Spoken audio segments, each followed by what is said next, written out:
ওপারে কাঁদিছ বন্ধু, আমি এপারে কাঁদি।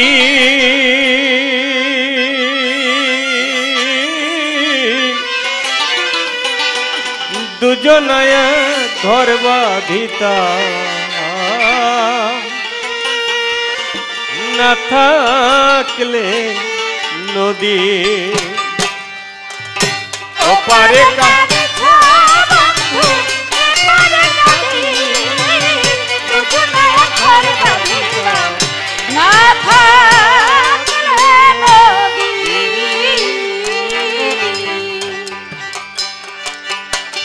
ভুলিতে পারি না তোমায়, ভুলিতে পারি না তোমায় দেখায় অবধি।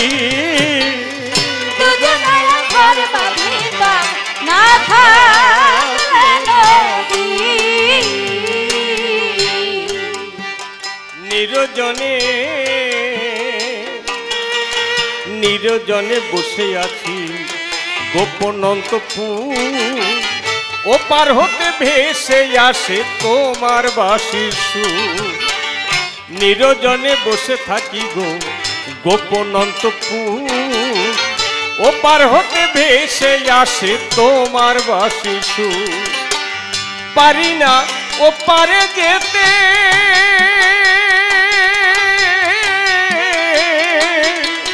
পারি না ঘরে থাকিতে গো,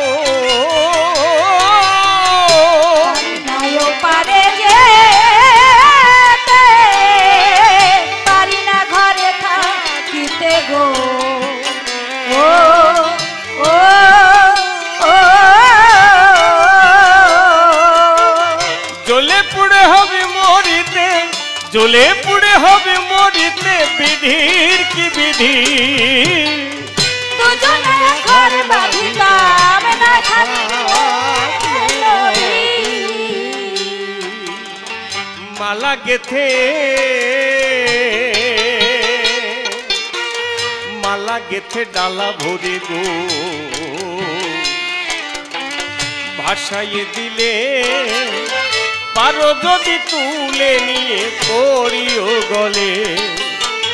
মালা গেথে ডালা ভরে গো, ভাসাইয়ে দিলে পারো যদি তুলে নিয়ে পড়িও গরে।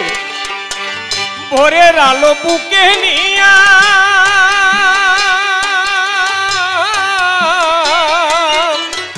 ওপারে থেকে দাঁড়াইয়া গো,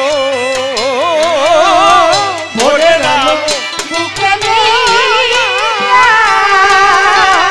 ওপারে থাকো দাঁড়াইয়া গো। ও ও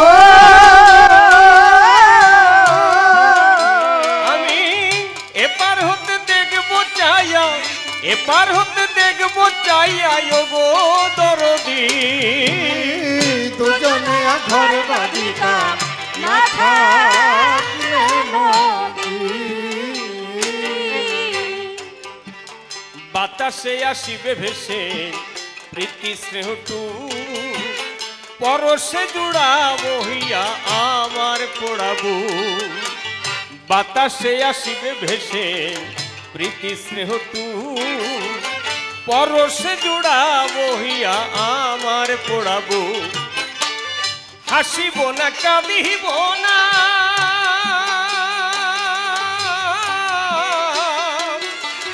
এইটুকু মনের যন্ত্রণা গো। হাসিব না কাঁদিব না, এইটুকু মনের সান্ত্বনা গো। ও ও ও ডাকলে আর সাড়া পাবে না, ডাকলে আর সাড়া পাবে না ওলো নদী। ঘর বাঁধিতাম না থাকলে নদী। অমূল্য কয়ে, অমূল্য কয় ওলো সখী, বুঝে দেখ এখন কালো রূপে রূপে নয়ন দেওয়ার জ্বালাটা কেমন, অমূল্য কয়ল সখী বুঝে দেখ এখন, কালো রূপে নয়ন দেওয়ার জ্বালাটা কেমন, মনের মানুষ ধ্যানে নিয়া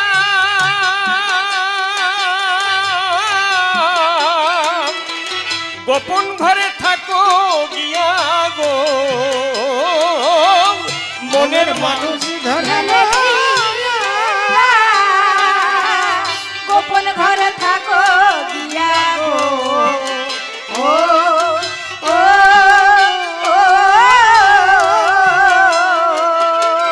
প্রেমের বিষয় উল্টো ক্রিয়া, প্রেমের বিষয় উল্টো ক্রিয়া নাই তার ঔষধি, দুজনে ঘর বাঁধিতা না থাকলে নদী, এপারে কাঁদি দুজনে ঘর বাঁধিতা না থাকলে নদী। ধৈর্য ধরে থাকবেন সবে বিচারে, কিছুক্ষণ বলতে হবে, না বললেই নয়। আমি কিবা প্রশ্ন করেছিলাম, কিবা তার জবাব পেলাম, এক এক করে দেব পরিচয়। তবে এক কবি করেন জবাব, আর এক কবি ধরেন অভাব। এটা কবিয়ালাদের 14 পুরুষের জাতের স্বভাব। মনে করুন ধারণা কবিয়ালার স্বভাব মতে দাঁড়িয়ে সভ্য সভাতে তার কোনো অভাব ধরব না। আমি যে যুক্তিগুলি তাহার কাছে ধরব তুলি, আপনারা বিচার করবেন তার যুক্তি আছে কিনা। যদি যুক্তি না থাকে ডাক দিয়ে বলবেন আমাকে। মা কালের দিব্যি বলছি, আপনাদের সময় নষ্ট করব না। আমি নেমে যাব, আবার তাকে ডেকে দেব। আমি বলেছিলাম তাহার ধারে বল কৃষ্ণ নটবরে, এ যজ্ঞ করো কিসের তরে, যজ্ঞের অর্থ কাকে করবে দান, আর এই যজ্ঞের নাম কিবা, এই যজ্ঞ থেকে কিবা পাবা তাও একটু দেবে সমাধান। তারপরে বলেছিলাম তাহার ধারে তোমার যজ্ঞের দ্বারে তোমার মাকে কেন মারে, আবার রাধারানী কেন ধুলাতে গড়ায়, পাল্লার কিবা প্রয়োজন, বাটকারার নেই আয়োজন, তাহলে মাপ করবে কেমন করে একটু জানতে চাই। রুক্মিণী কেন খাটের পরে আর ওইদিকে ধুলায় কান্না করে, ইত্যাকারে ব্যাখ্যা করে বলেছে, আপনারা শুনেছেন সর্বজন। কিন্তু কি বলবো, সবার ঠাই তার কথাগুলি সবার মধ্যে ধরেছে তুলি, কিন্তু আমি ভালো করে তার মধুর বুলি বুঝতে পারি নাই। এখন চিন্তা করে দেখলাম সভাতলে আমার সবকিছু কিন্তু যায় কিনা জলে, তার সাথে কথা বলে। এই সবকিছু জলে যাওয়া কেমন জানেন, আমার কাছ দিয়ে শোনেন। মানে গল্প আর একটা মনে পড়ে গেছে। হ্যাঁ, ভালো করে কব। উরে বাবালে, আমি ভালো করে বলি আর না বলি, আপনারা ভালো করে শুনবেন, এইটুকু আবেদন আপনাদের কাছে। আর এটা নোয়ারে কেন, আমি তো কিছু বুঝতে পারলাম না। সাঁতারটা টাইট হয় না কেন, এটা টাইট হয় না কেন? হ্যাঁ, জং কি কোথায় জং? হ্যাঁ, ভালো করে টাইট করে দাও, খালি শুয়ে পড়ে।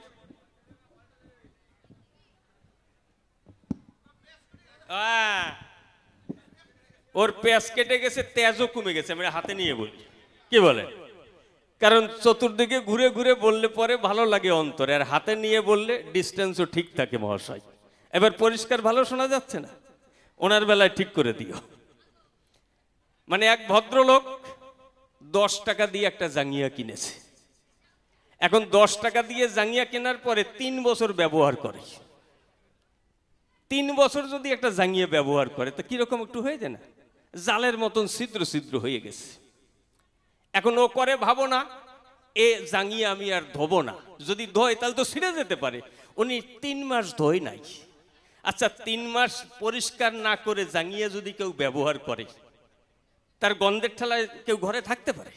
এই দিক আলকাতরা লাগবে না? মানে এই উপর দিয়ে ঘামটাম হয়ে যায়, সব তো নিচের দিকে গড়ায়, আর সমস্ত মাল মশলা গিয়ে ওইখানে জমা হয়। কি বলবো, সবার ধারে এমন পচা গন্ধ বেরিয়েছে, থাকতে পারে না ঘরে, রাগের চোটে বাঁচে না মোটে। ওই জাঙ্গিয়া নিয়ে ঘরের পিছনে গেছে, গিয়ে দেখে রান্নাঘরের বেড়ায় একটা পাট কাঠি বার করা আছে, ওই সেই পাট কাঠিতে বাঁধিয়ে রেখে ভদ্রলোক চলে এসে। একটু পরে ওনার গিন্নি ছাই ফেলতে ঘরের পিছনে গেছে, গিয়ে দেখে ওনার কর্তার সেই 10 টাকার জাঙ্গিয়া ওই বেড়ার সাথে ঝুলানো আছে। ওর গিন্নি করে ভাবনা, আমার কর্তাকার এই 10 টাকার জাঙ্গিয়া আমি ফেলবো না। মনে আছে ভাবো, এই জাঙ্গিয়া ধুয়ে নিয়ে ভাতের হাঁড়ি মোছার নুড়ি কাপড় বানাবো। এখন ওই জাঙ্গিয়া ধুয়ে ঘরে নিয়ে ভাতের হাঁড়ি মোছার নুড়ি কাপড় বানাইছে। উনিও 3 বছর ভাতের হাঁড়ি মুছিছে, এখন কিরকম যেন গুঁড়ো গুঁড়ো হয়ে যাচ্ছে, ধরা যায় না। উনিও 3 মাস ধোয় নাই। আচ্ছা 3 মাস না ধুয়ে যদি ফ্যান আর কালি মোছে, তাতে কিছু আছে? পোকা কিলবিল কিলবিল করতেছে, আর গন্ধের চোটে ঘরে থাকা হয়ে যাচ্ছে দায়। ওই ভদ্র মহিলা রাগের চোটে বাসে না মোটে ঘরের পিছনে নিয়ে আগুন ধরিয়ে দিয়েছে। একটু পরে ভদ্রলোক ওইখানে গেছে, গিয়ে দেখে তাই সেই 10 টাকার জাঙ্গিয়া পুড়ে হয়ে গেছে ছাই। উনি চিন্তা করে ছাই আমার ফেলার ইচ্ছা নাই। মনে আছে ভাবো, এই ছাই দিয়ে আমি দাঁতের মাজন বানাবো। এখন উনি ওই ছাই দিয়ে দাঁত মাজে কলে গিয়ে জল মুখে নিয়ে কুলকুচি করে যেই ফেলেছে, দেখে সেই জলের সাথে সব ভেসে চলে যাচ্ছে। ও দাঁড়াইয়ে বলে, কল তলে আমার 10 টাকার জাঙ্গিয়া সব ভাসে গেল জলে। তাই গোবিন্দের সাথে কথা বলে আমারও সবকিছু যায় কিনা জলে তা আমি টের পাচ্ছি না মহাশয়। কারণ তার যা বক্তৃতা বসে শুনলেন বিজ্ঞ শ্রোতা, কিন্তু আমি ভালো করে তা বুঝতে পারি নাই। আচ্ছা আমার কাছে বলুন দেখি, ভগবানের মা বাবা হওয়ার পরে তারপরে তাদের শরীরে পাপ থাকতে পারে নাকি? কি বলেন আপনারা? পারে? ওরে আমার কপাল রে, আপনি কি ওনার শ্বশুর বাড়ির লোক নাকি কেউ? আপনাদিকের আছে জানা, যেমন তেমন মানুষ ভগবানের মা বাবা হতে পারে না। বহু পুণ্য করলে পরে তবেই সে ভগবানের মা বাবা হতে পারে। যে বুকের দুধ খাওয়ায়, আচ্ছা আমার কাছে বলুন দেখি, ভগবানকে শাসন করতে পারে এমন কোন নবাব পৃথিবীতে আছে নাকি? তাহলে নন্দ যশোদা হলেন যারা ভগবানকে কান ধরে শাসন করতেন তারা। যে পৃথিবীর সবকিছু শাসন করে তাকে তার মা বাবা শাসন করে, কতখানি অধিকার জন্মালে পরে ভগবানকে শাসন করা যায়। তাহলে এই জায়গায় যাওয়ার পরে সেই মা বাবার কোনোদিন পাপ শরীরে থাকতে পারে? আপনাদের বিশ্বাস হয়? হ্যাঁ, নর্দমার জল যখন রিফাইন হয়, ডিস্টিল ওয়াটার হয়, মনে করুন ধরো না, তখন আর সেই জলে জীবাণু থাকে না। তাহলে ভগবানের মা বাবা হওয়া কি সবাই সেই সৌভাগ্য অর্জন করতে পারে? আমার কাছে বলুন দেখি, এ সমস্ত বলটা কি? তোমার মায়ের গায়ে পাপ আর একজনে বাড়ি দিয়ে করতেছে সাপ। ওরে আমার ধর্মের বাপ, মনে করি ভাবো না এরকম ভগবানের মা বাবা আপনারা কেউ হইয়েন না। কি বলবো সবার ধারে, দেখুন একটু চিন্তা করি। আচ্ছা মানুষ চাকরি পাওয়ার আগে ইন্টারভিউ দেয় না চাকরি পাওয়ার পর গিয়ে ইন্টারভিউ দেয়? কোনটা দেয়? চাকরি পাওয়ার আগে, তাই না? ভাইবা ঠাইবা কখন হয়? চাকরি পাওয়ার আগে হয় না? জয়েন্ট লেটার আসে যখন অফিসে যায়, তারপরে তার কি ইন্টারভিউ হয়? তাহলে ওই যে দেবাহুতি ব্রহ্মযজ্ঞ পরিষ্কার করবার যে অধিকার পেয়েছিল, তার আগের মুনি ঋষি যারা যারা সবাই মিলে তারা তাকে নির্বাচন করেছিল। কি বলবো সবার কাছে, তাহলে চাকরি পাওয়ার আগে তার ইন্টারভিউ হয়ে গেছে। আমার কাছে বলুন দেখি, কাজ পাওয়ার পরে তারা সবাই ওখানে যে ব্রহ্মজ্ঞানী একজন চরাচরে, তারপরে সেই যজ্ঞাকারে যখন কাজ করতে সে গিয়েছিল, ভোলানাথ গোসাই তারপরে গিয়ে বলে আমি একটু পরীক্ষা করতে চাই। আসলে এই সমস্ত গাঁজা খট্টর হলে পরে তারাই এই সমস্ত করে। মনে করুন ধারণা, এই যে শিবের যে চিন্তাধারা, এটা তো সঠিক না। শিবের দেখবেন তাল কলের কোনো ঠিক নাই। কি বলবো সবার কাছে, মা দুর্গার মতন বউজার ঘরে আছে, তার আবার কুসনিপাড়ায় যাওয়া লাগে। কি বলবো সবার ঠাই দেখবেন পোশাক ধুত্রার ফুল, ভস্য ছাই ভস্য, গাজার কলকে, তার ভদ্রলোকের মধ্যে যাওয়ার কায়দা নাই। কি বলবো সবার বাকি যে শ্মশানে মশানে পড়ে থাকে মাতাল অবস্থায়, তার কথা অনুসারে ভগবানের মাকে মারে। তোমার কথা শুনে আমার লজ্জা করে। তুমি এইরকম সমাধান দেবে আমি বুঝতে পারি নাই। কারণ দেবাহুতি হলেন যিনি অনেক সাধনা করে এই জায়গাতে এসেছেন, তিনি অত সহজ জিনিস নয়। তুমি আমার কথা নিয়েও ভালো করে একটু বুঝাই দিও, এর মূলে কি কারণ আছে সেইটা একটু জানতে অভিপ্রায়। কি কারণে এইভাবে হয় আমি বলি তোমার ঠাই, আমি ভালো করে এটা বুঝতেই পারি নাই। এরপরে বলেছিলাম তাহার ধারে এই যজ্ঞের নাম কি বলো আমারে, বলছে ভক্ত মিলন যজ্ঞ। আচ্ছা আমার কাছে বলুন দেখি, ওই প্রভাস যজ্ঞে যে ওখানে ভক্ত মিলন প্রকৃতপক্ষে হয়েছিল নাকি? হয়েছিল? যেখানে দ্বারকার ভক্ত আর বৃন্দাবনের ভক্ত দুজনের মধ্যে কখনো মাখামাখি হয়েছিল? কি বলবো, সবার কাছে সবাই এসেছে, কিন্তু কি বলবো সবার ঠাই তাদের ভিতরে প্রেম আলিঙ্গন কারোর সাথে হয় নাই। গোপী যারা এসেছিল কৃষ্ণের কাছে গিয়েছিল, কৃষ্ণ চিনতে নারিল, তারা সব ফিরে গেল বসে বলি সবার ধারে, তারা গিয়ে যমুনা নদীতে আত্মবিসর্জন করে। কি ঠিক কিনা? এখন তো মাথা নাড়াচ্ছেন, ওনার বেলায় যেন উল্টো ঝুল হয় না। সব দিকে মাথা নাড়াবেন, তারপরে কি হবে? তাহলে সেখানে যদি ভক্ত মিলনযোগ্য হতো, ভক্তের সাথে ভগবানের আদান প্রদান হতো, তাদের মধ্যে যদি প্রকৃতপক্ষে মাধুর্য ভাবের উদয় হতো, সব একাকার হয়ে যেত, মনে করুন ধারণা, তাহলে গিয়ে গোপীদের আত্মহত্যা করা লাগতো না, রাধারানীর কান্না করা লাগতো না। কি বলবো তোমার ঠাই, তাহলে তুমি যে কথা বলে গেলে এই সভা তলে, তোমার কাজে আর কথার মধ্যে কোনো মিল নাই, সারা জীবন তা নাই। বসে শুনুন জ্ঞানী দল, ওই কৃষ্ণ যখন বৃন্দাবনে ছিল, আমা আপনারা জানেন ভালো, তল্লাবাসের বাঁশি নিয়ে আর ওই গোপিনীদের পাড়ায় গিয়ে উলুরুলুরু বাঁশি বাজাইয়ে সবার করেছিল মন হরণ। তারা করলো ভাবনা, আমাদের প্রাণনাথ কৃষ্ণ ছাড়া কেউ হতে পারে না। তাদের ভিতরে ভালোবাসা জন্ম দিল, বাঁশি বাজিয়ে বনের ভিতরে নিয়ে এলো, তারা ঘর বাড়ি হারা হলো, তাদের ফেলে দিয়ে মিথ্যে কথা বলে কৃষ্ণ দ্বারকায় চলে গেল, মথুরায় চলে গেল। কি বলবো সবার ঠাই, আজকে যাচ্ছি কালকে আসবো, এই কথা বলে নীলদলে এলো চলে, আর জীবনে কোনোদিন বৃন্দাবনে যায় নাই। তাহলে এই তো তুমি মিথ্যে দিয়েই তো তোমার মনে হয় চলা শুরু। কি বলবো সবার কাছে, তাহলে তোমার এই কথার সাথে কাজের কি মিল আছে? আচ্ছা, মথুরা থেকে বৃন্দাবন কি খুব দূরে? দূরে খুব, মাত্র 2-3 ঘন্টা লাগে হেঁটে যেতে। কি বলবো সবার কাছে, সারা পৃথিবী ভ্রমণ করেছে, কিন্তু আপনারা জানেন সবাই মথুরা থেকে বৃন্দাবনে মা বাবা গোপিনীদের একটু দর্শন করতে যেতে পারে নাই। আবার কি বলবো সবার বাকে, সে 16,108 ঘরে একসঙ্গে থাকে। আমি করি বর্ণনা, 16,108টা বিয়ে করতে পারলো কেন? 1600 গোপীকে তুমি সঙ্গে নিতে পারতে না? আমি বলি সবার ঠাই, আমি ভালো করে তোমার লীলা খেলা বুঝতে পারি নাই, তুমি এসে খুলে বলো, তাহলে এখানে কি ভক্ত মিলনযোগ্য হয়েছিল না ভক্ত বিরহযোগ্য হয়েছিল? কোনটা হয়েছিল? কি বলেন আপনারা? মিলন হলে তো সেখানে আনন্দ হয়, আনন্দ কোন জায়গায়? কি বলবো সবার ধারে যে কান্না করে ধুলায় পড়ে, যে গোপীরা দেখবে বলে তারা এসেছিল চলে, আমন্ত্রণ না জানানোর ফলে এসে তারা যখন এসেছিল, কৃষ্ণ তাদের জায়গা দিয়েছিল, চিনতে পেরেছিল? পারে নাই। তাহলে তারে কি মিলনযোগ্য কয়? কথা নেবা, কয় বাবার এক ছেলে না হলে পরিষ্কার করে বলবা। কারণ আপনারা জানেন সবাই, এর তো জন্মকর্মের ঠিক নাই, ওই জন্য কথাবার্তার কোনো ঠিক নাই। কথা নেবে, আমি যে কথাগুলি তোমার কাছে ধরছি তুলি, একটু ভালো করে দিয়ে মধুর বলি আমাকে বুঝাইয়ে দেবে, যেন আমার মনের সংশয় দূরীভূত হয়। এই জগতে ভক্ত যারা প্রকৃত সত্য জানতে পারে, তারা যাবে সঠিক আশ্রয়। ভুল পথে গেলে পরে সারা জীবন দুঃখ করে মরে, সঠিক পথে কোনোদিন সেই জায়গায় পৌঁছাতে পারে না কোনো সময়। এই জন্যে অর্থাৎ কি বলবো তোমার ঠাই, তুমি যে বললে ভক্ত মিলন যোগ্য, যেখান থেকে ফিরবে জগতের ভাগ্য, কিন্তু আমাদের এমন দুর্ভাগ্য, ওখানে ভক্ত মিলন যোগ্য হয় নাই। কি বলবো তোমার পাশে, যেখানে তোমার মা এসে দাড়ির হাতের পিটান খেলো, শেষে আমার কাছে বলো দেখি, যেখানে মাকে মারে ভক্তরা থাকে দূরে দূরে, কেউ কাউকে চিনতে না রে, সেটাকে মিলনযোগ্য বলা হয়?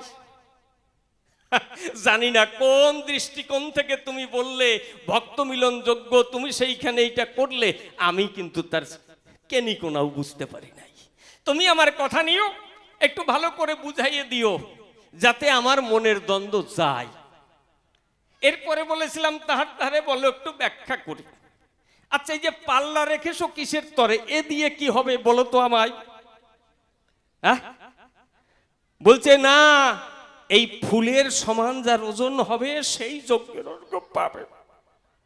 ওরে কপাল রে! আচ্ছা আপনারা বলেন, প্রকৃতপক্ষে মাধুর্য প্রেমের প্রেমিক যদি হয়, মনে করুন ধারণা জাগতিক জগতের চাওয়া পাওয়া, এই জাগতিক জগতের কোনো কিছু তার ভিতরে তখন থাকে না, তাই তো?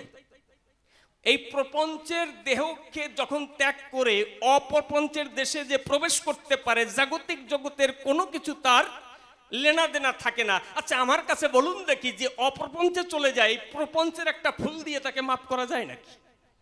কি বলেন আপনারা? এখন তো মাথা ঝুলান, ওনারও তো কিছু বলতে পারলেন না।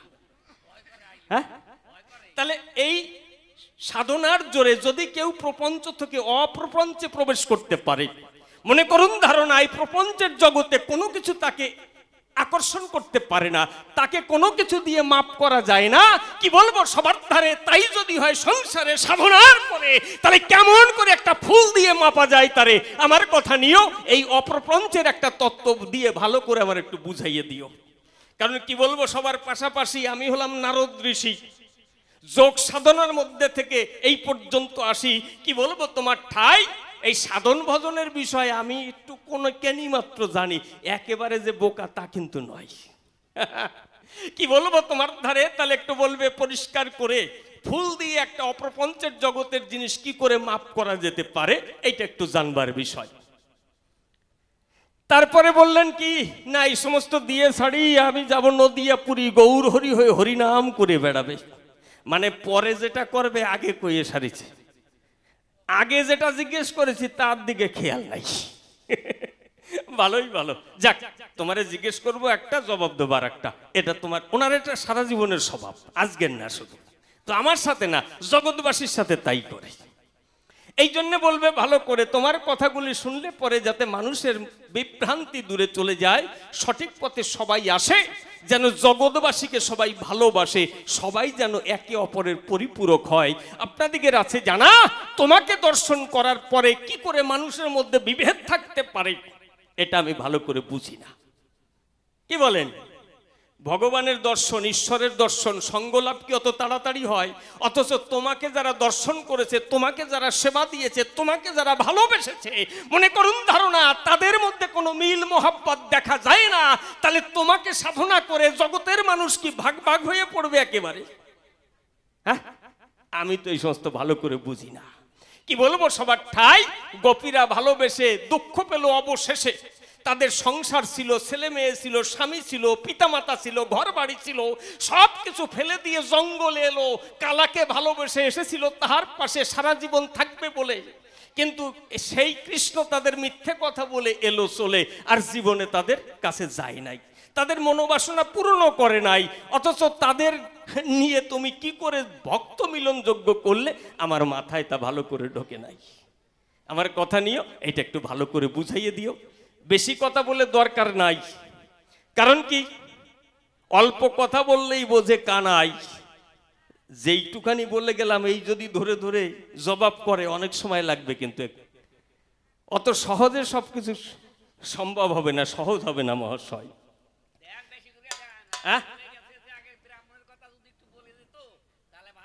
ও ব্রাহ্মণের কথা কি? ও ব্রাহ্মণের কথা আমি বলি নাই। ও তাহলে আমি ব্রাহ্মণের কথা বলবো, কেন ব্রাহ্মণ লাগে না এইটা তো হবে না, কারণ কৃষ্ণচন্দ্র হলেন যিনি দ্বারকায় গিয়ে যা করেছেন তিনি ব্রাহ্মণ ছাড়া কিছু করেন নাই, তাই না? কি বলবো, সবার কাছে যখন যুধিষ্ঠির এই রাজসূয় যজ্ঞ করেছে, সেখানে সমস্ত কাজ সবাইকে ভাগ করে দিয়েছিল, সব কাজ শেষ করে কৃষ্ণ বলে যুধিষ্ঠিরের ধারে, দাদা একটা কথা নেবে, একটা কাজ বাকি আছে, সেই দায়িত্বটা আমারে দেবে। বলছে কি, যে তোমার এখানে যত অতিথি মুনি ঋষি যারা প্রবেশ করবে, মনে আছে ভাবো, আমি তাদের চরণ ধৌত করে যজ্ঞের ভিতরে প্রবেশ করাবো। অর্থাৎ ওই মুনি ঋষি কারা? সব ব্রাহ্মণ, তারা ব্রাহ্মণ ছাড়া তো আর মুনি ঋষি হয় না। যত পুরোহিত যারা এসেছিল, কৃষ্ণ তাদের চরণ ধৌত করে তাদের প্রিয় হয়েছিল। আপনাদিকের আছে জানা, ভাগবত পড়ে দেখবেন কোন মুনি ঋষি কৃষ্ণকে আগে পছন্দ করতো না, বলতো কি ও কুল নাসিনী কৃষ্ণ, মেয়েদের পিছনে পিছনে ঘোরে, তাদের ঘর ভাঙে একেবারে। কিন্তু যেদিন থেকে যুধিষ্ঠিরের ওই রাজসূয় যজ্ঞ করেছিল, ওই মুনি ঋষিদের চরণ ধৌত করে, সেদিন থেকে কৃষ্ণ সবার কাছে প্রিয় হয়েছিল। তাহলে ব্রাহ্মণদেরই তো মূলত পক্ষে চরণ ধৌত করেছিল। কি বলবো, সবার ঠাই সেই ব্রাহ্মণ নিয়ে তোমার কি বক্তব্য আছে, এর পরের বারে তোমার কাছে শুনতে চাই। আরো একটা ঘটনা বসে শুনুন সুধীজনা, আপনারা ভাগবত করেছেন অধ্যয়ন। কৃষ্ণ বলাই গরু চড়াতে গেল, বিকেল বেলায় বাড়ি ফিরে এলো, এসে দেখতে পারে ওর বাবা মানে নন্দরাজা একটা যজ্ঞের আয়োজন করে, ইন্দ্রের যজ্ঞ করবে। কেন? অনেকদিন বৃষ্টি হচ্ছে না, ফসলাদি হচ্ছে না, তারা তো সব কৃষক ছিল। কৃষ্ণ বাবাকে ডাক দিয়ে শুধায়, বাবা এই যজ্ঞের আয়োজন কিসের দায় বলো তো আমায়। নন্দরাজা ডাক দিয়ে বলে সেই কৃষ্ণের স্থলে, বাবা কি বলবো, তোর কাছাকাছি অনেকদিন বৃষ্টি হচ্ছে না, তাই ইন্দ্র রাজার যজ্ঞের আয়োজন করেছি। কৃষ্ণ করে মানা, বাবা এই দেব দেবতার যজ্ঞ করা লাগে না, কথা নাও সাধু সেবা দাও আর ব্রাহ্মণদের সেবা দাও। ব্রাহ্মণদের দান ধান করলে পরে আর কোন দেব দেবতার যজ্ঞ লাগে না রে। এই যজ্ঞ যখন না করেছিল ইন্দ্র তখন খেপে গেল, তারপরে এমন বৃষ্টি দিয়েছিল যে সবাইকে নিয়ে ওই পাহাড় আঙুলের কোণায় কৃষ্ণকে ধারণ করতে হয়েছিল, হয়নি? তাহলে এই যে সেখানে কিন্তু ব্রাহ্মণকে মান্যতা দিয়েছে সব জায়গায়। কি বলবো, সবার ঠাই দেবতাদের সাথে তার অনেক গন্ডগোল হয়েছিল, কিন্তু সাধু ব্রাহ্মণ মুনি ঋষি তাদের কিন্তু সবসময় কৃষ্ণ মান্যতা দিয়েছিল। তাহলে সেই ব্রাহ্মণদের কেন বর্জন করা হলো? বর্জন এই ব্রাহ্মণদের মধ্যে কি ছিল? আমার কথা নেবে, এটা একটু ভালো করে বুঝাইয়ে দেবে। কি এইবার হয়েছে না? জায়গা মতন গেছে, এইবার হয়েছে। খালি বলতে পারলেই হবে, জায়গা মতন চলে যাবে, অসুবিধার কিছু নাই। আসলে কিরকম জানেন,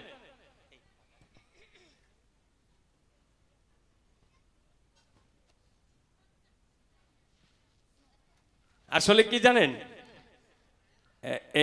বাবু এই মানে আমার গোবিন্দ এই হচ্ছে কিরকম জানেন, এই যে বর্তমান আধার কার্ডের অফিসার আছে না, দেখবেন আধার কার্ড, প্রত্যেকের আধার কার্ড 90% আধার কার্ডে ভুল আছেই আছে। হয় নামের ভুল, নয় বানান ভুল, নয় বাবার নাম ভুল, নয় স্বামীর নাম ভুল, নয় ছেলের নাম ভুল, নয় মায়ের নাম ভুল, নয় জায়গার নাম ভুল, একটা কিছু আছেই আছে। আচ্ছা হ্যাঁ, জন্ম তারিখ ভুল, যেটা আসল জিনিস সেইটাই ভুল। জন্ম তো হয়েছে নাকি, তারপরে তো আমরা এসেছি, সেইটাই যদি ভুল হয় তাহলে সব ভুল হয়ে যায় না? মানে একজনের নাম কাজল গুপ্তা, আধার কার্ডের নাম বেরিয়েছে কাজল কুত্তা। কি বলবো সবার তারে, তাহলে এই যদি গুপ্তার জায়গায় কুত্তা বলে বের হয় আধারে, তাহলে তারা খুঁজে পাওয়া যায়। আচ্ছা এই যারা আধার কার্ডের অফিসার, এরা টাকা নেয় না, লেখাপড়া শেখেনি, তাহলে লেখাপড়া শিখে টাকা মাইনে নিয়ে কাজ করে ভুল, আর যার ভুল হয় তার সারা জীবন দৌড়ে মূর্তি হয়, 10 বার গিয়েও সংশোধন হয় না। তাহলে দোষ কার? অফিসারের। খাটিয়ে মরে কারা? পাবলিক। এখানেও ভগবান দোষ করবে আর পাবলিক ঘুরে মরবে। জ্বালা হচ্ছে এই জায়গায়, ওরে কপাল রে। মানে এক ভদ্রলোক একটা অফিসে গেছে, গিয়ে দেখে জানালা খোলা, দরজা বন্ধ। এখন ওই জানলা দিয়ে দেখতে পারে ইয়াং লেডি একজন ভিতরে বসে আছে চেয়ারে। ইয়াং লেডি মানে যুবতী বউ। ওই ভদ্রলোক গিয়ে বলছে, মামনি কথা নেবে, আমার সুতির নাইটিটা একটু ঠিক করে দেবে। ভদ্র মহিলা বলছে, আঙ্কেল এটা সুতির নাইটি ঠিক করার জায়গা নয়, কথা নেন আপনি দর্জির দোকানে যান। বলছে তা এটা কোন জায়গা? বলছে তা আধার কার্ডের অফিস। বলছে এখানে কি হয়? বলছে নাম, ঠিকানা, জন্ম তারিখ, বানান এই সমস্ত ভুল গেলে সংশোধন করে ঠিক করে দেওয়া হয়।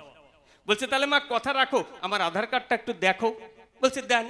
যেই আধার কার্ডটা হাতে দিয়েছে, হাতে নিয়ে দেখতে পাচ্ছেন নামের জায়গায় লেখা আছে সুতির নাইটি। বলছে আঙ্কেল আপনার নাম কি? বলছে আমার নাম সুধীর মাইতি, তোমরা লিখে দিয়েছো সুতির নাইটি। কি বলবো সবার ধারে, এইরকম যদি গন্ডগোল করে মানুষ ঠিক থাকতে পারে? সবাই তো ভুগে মরে, ওনরা ভুল করবে আর জগৎবাসী খাটিয়ে মরবে। এই ভগবানরাও হচ্ছে তাই, এদের কথার কাজে কোনো জায়গায় ঠিক নাই নাই নাই।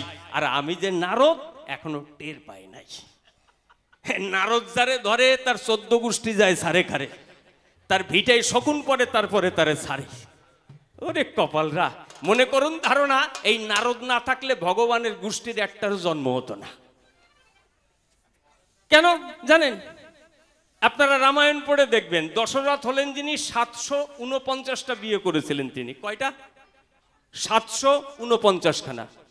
কি বলবো সবার ঠাই, একটাও একটা প্রোডাকশন হয় নাই, মানে একটা ডিমও জন্মায় নাই।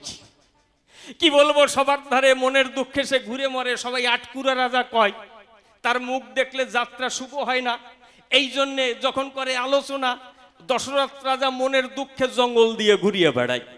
একদিন আমি ঢেকিতে চড়ে যাচ্ছি, জানেন তো নারদের বাহন ঢেকি। ওইটাই আমার এরোপ্লেন, হেলিকপ্টার। এখন আমি ওই ডেকিতে চড়ে যাচ্ছি, উপর দিকে তাকাইয়ে যখন আমাকে দেখতে পেলো, করজোরে নিবেদন জানালো, হে নারদ ঋষি, একটু আসেন আমার পাশাপাশি, আপনি গণ্যমান্য একজন। এখন আমার আবার একটা ব্যাপার আছে, আমার আবার দয়ার শরীর, কেউ যদি ডাকে আমি না যাইয়ে পারি না, মানে আমি না বলতে পারি না আর কি। ওটা গল্প আছে না, যদি একটুখানি প্রধান কয় তারপরে আরো কে যেন কয় আর কি, সেরকম ব্যাপার আছে, না বলা সম্ভব নয়। এবার গেলাম তার ধারে, ডাক দিয়ে প্রণাম করে বলে, আমারে কি বলবো আপনার ঠাই, আমার 749খানা বিয়ে হয়েছে, এখনো একটা বাচ্চা কাচ্চা নাই, আপনি একটা বাচ্চা কাচ্চা দেন। আমি করলাম বর্ণনা, বলো কি, আমি তোমারে বাচ্চা বাচ্চা দেব, আমি যার জন্য বিয়েই করলাম না, আমি মেয়ে ছেলের সঙ্গ করব না, বলো তোমার ধারে তোমাকে বাচ্চা কাচ্চা দেবো কেমন করে? কয় না, যা করে দিতে হয় তাই করেন। আমি করব না, কয় না করলেই হবে না। দূর মশাই, আমি সারা জীবনের ব্রহ্মচারী, আমি কি ওই সমস্ত কাজ করতে পারি? আমি করব না, কয় না করাই লাগবে। তারপরে করলাম, মানে একটা ব্যবস্থা করলাম, বললাম কথা ধরো, একটা যজ্ঞ করো। সেই যজ্ঞ থেকে পায়েস হয়েছিল, সেই পায়েস খেয়ে 3 রানী গর্ভবতী হলো, সেখান থেকে রাম, লক্ষ্মণ, ভরত, শত্রুঘ্ন এই 4 জনের জন্ম হয়েছিল। আচ্ছা, তাহলে আমি না থাকলে জন্ম হতো? কি বলবো সবাধার, তাহলে বিচার করে দেখলে পরে আমি বলি আপনাদের ধারে আমি হলাম ভগবানের অ্যাসিস্ট্যান্ট ফাদার। কি বলবো সবার ঠাই, আমার ছাড়া এদের আসার কায়দা নাই, এ কানাই তাই, এর বাইরে কেউ নয়। যাক, আর কথায় কথায় নয়, এইবার একটা গান ধরে আরো কথা বলবো সুরে সুরে, বসে বসে শ্রবণ করুন সবাই।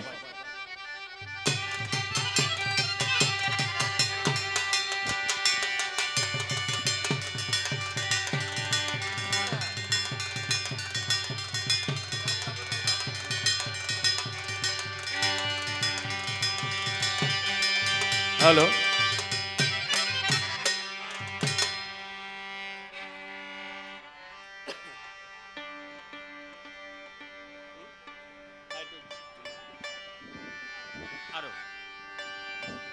হ্যাঁ,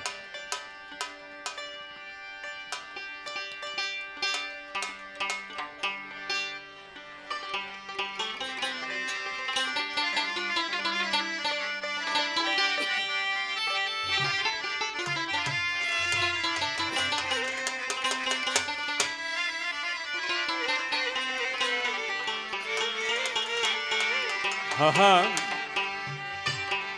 আমার পোষা পাখি উড়ে যাবে সজনী,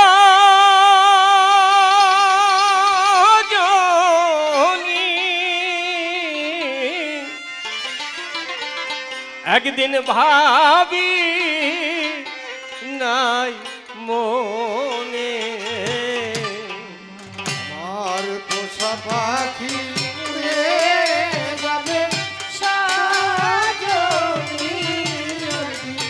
ভাবি না মনে। সে কি আমায় ভুলবে কখনে? ভাবি না মনে। খেলতো পাখি সোনালি খাঁচায়,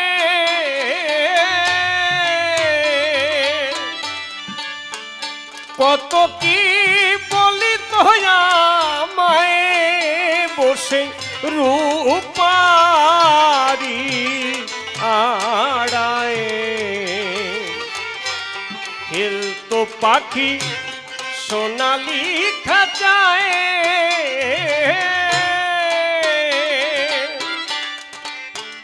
কত কি বলিত আমায় বসে রূপারি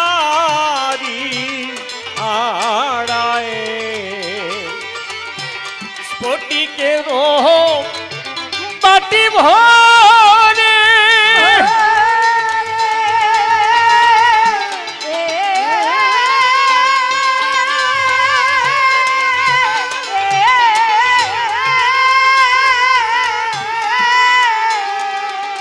কত খাবার দিতে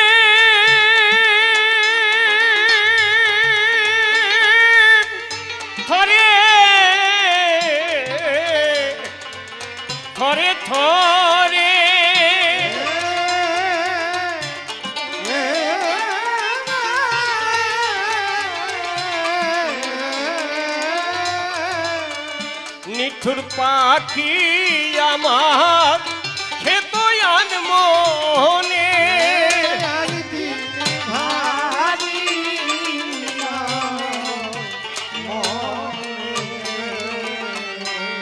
জংলা পাখি করলো সর্বনাশ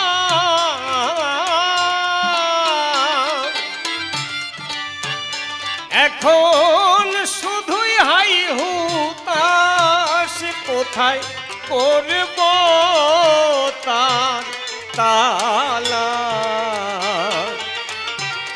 জংলা পাখি করলো সর্বনাশ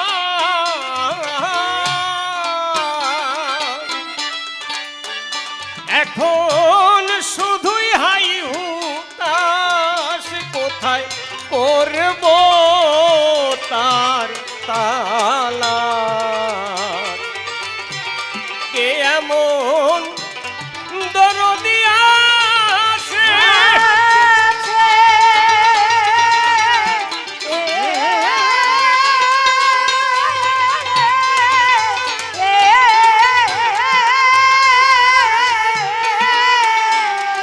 ওরে বলে দিবে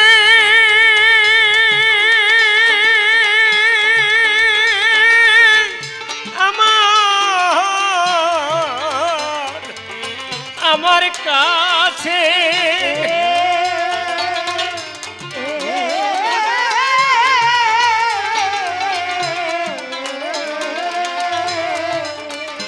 ওরে পাখি আমার গেছে কোন বনে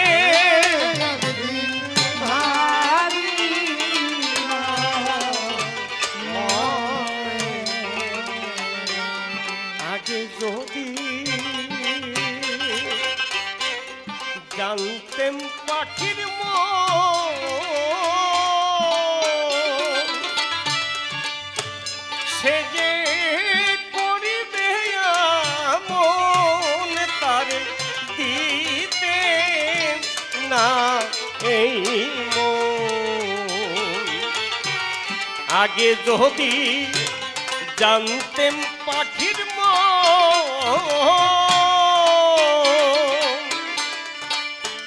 সে যে করিবে মন তারে দিতে না এই মন বনের পাখি বনে গেল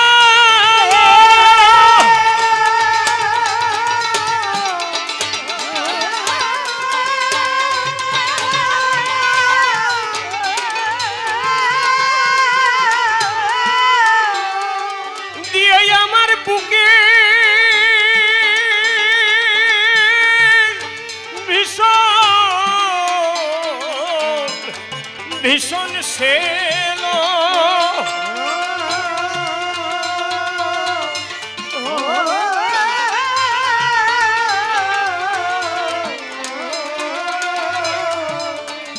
তারে আর কি ফিরে পাবো জীবনে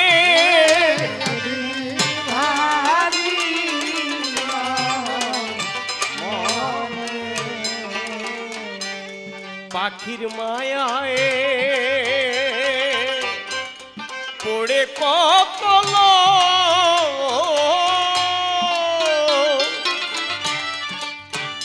পেল আমার মতন শোক তাদের জল ভরা দুই চোখ পাখির মায়ায় পড়ে কতল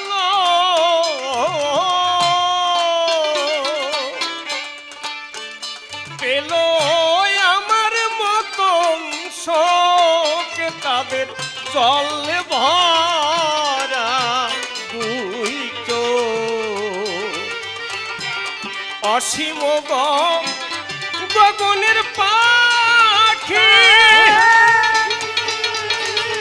হরিবল হরিবল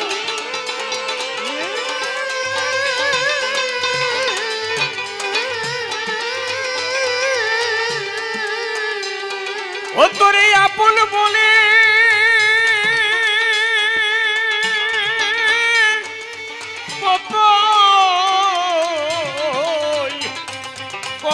ডাকি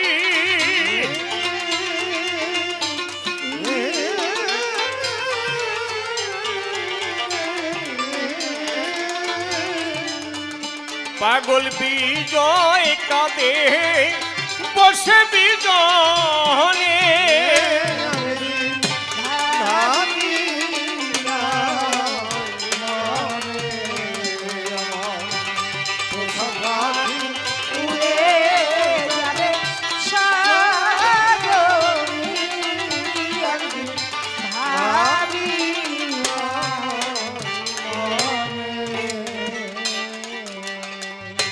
গানের ভাব ছেড়ে এবার ভূমিকাতে যাই বসে বসে শ্রবণ করুন আপনারা সবাই যে কয়েকটি প্রশ্ন আমি করে গেলাম দান ধরে ধরে সবাই এসে দিবেন সমাধান অনেক সময় লেগে যাবে মিথ্যে কথা নয় ভালো করে বুঝাইয়ে দেবে আসিয়া সবাই ভগবানের মা বাবা হওয়ার পরে কিনা তাদের পাপ তাপ থাকে বুঝাইয়ে বলবে তুমি সর্ব সবার বাকি কোন সাধনার বলে এই ভূতলে একটা সুসন্তান জন্ম দিতে পারে সাধনা হলে কি সম্ভব হয় চরাচরে তাহলে সাধু ব্যক্তির কোনো পাপ থাকে না গো বলি তোমার ঠাই ভালোভাবে বুঝাইয়ে যাবে শোনো হে কানাই আর গোপীরা এমন কি অন্যায় করেছিল শত বৎসর ধরে কৃষ্ণ কৃষ্ণ বলে কাঁদে তুমি শুধু ঘন ঘন বলো জয় রাধে কিন্তু রাধার সাথে তোমার মিলন হচ্ছে না গো কিসেরই ওই দায় ভালোভাবে একটুখানি বুঝাবে আমায় তুমি যদি বাঁশি না বাজাইয়ে গোপীর মন হরণ না করতে ওরা সংসার ধর্ম করত ভালোভাবে ছেলে মেয়ে মানুষও করিত ছেলে মেয়েরা মাতৃহারা গো স্বামীরা সবাই বধূহারা একজনও শান্তিতে নাহি বটে তারা গোপীরা শত বৎসর ধরে জঙ্গলে কান্না করে কৃষ্ণ কৃষ্ণ বলে সদাই কেন ভাসে তারা দুই নয়নের জলে তোমায় ভালোবেসে কেন কাঁদতে কাঁদতে জীবন গেল গো আমার কথা নিও একটু ভালোভাবে কথাগুলি বুঝাইয়ে দিও আর এই যজ্ঞের তোমার কিবা মাধুর্য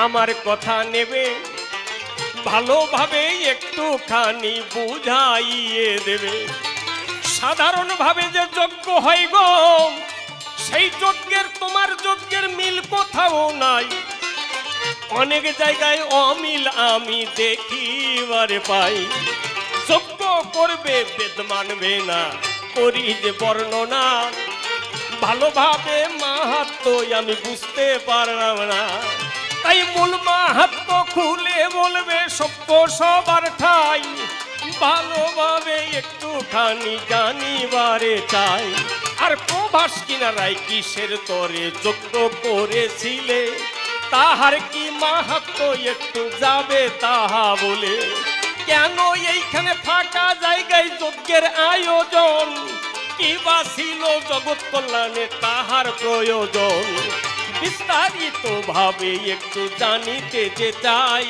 আর তাহারে বেশি বলে দরকার কিছু নাই ইহার পরে কৃষ্ণচন্দ্র সভাতেই আসিবে সমস্ত প্রশ্নের সেই জবাব দিয়ে যাবে আমি আর কথা তারে বলবো না যে বেশি বেশি বললে হয়তো সেবা হইবে অখুশি।